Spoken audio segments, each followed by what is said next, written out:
Hello everyone, আসসালামু আলাইকুম।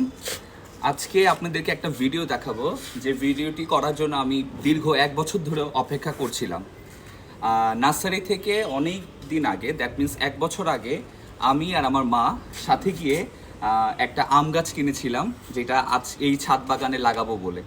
তো ছাদ বাগানে লাগানোর উদ্দেশ্যে এই গাছটি কিনে এনেছিলাম দীর্ঘ 1 বছর আগে, এবং আল্লাহর রহমতে 1 বছর পর আমার গাছে ফল আসে।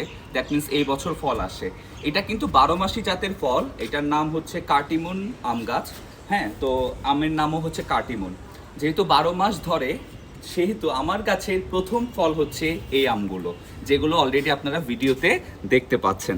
তো এর মধ্যে থেকে আম ধরেছিল প্রায় 12 থেকে 13টি। কড়া থেকেই অনেকগুলো 3-4টা ঝরে গিয়েছে, আবার একটু বড় হয়ে অনেকগুলো ঝরে গেছে। তারপর আল্লাহর রহমতে টিকে ছিল শুধুমাত্র 9টি আম।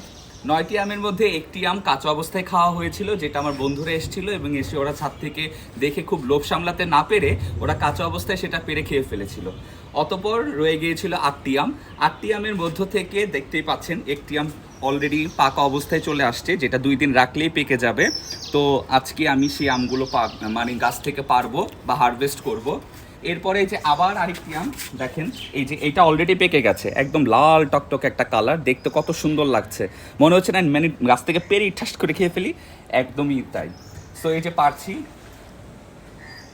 কেচি নিয়ে আসলে সুন্দর হতো, এখান থেকে কেটে নেওয়া যেত। আমি এখান থেকে এটাকে হারভেস্টিং করছি, এই যে।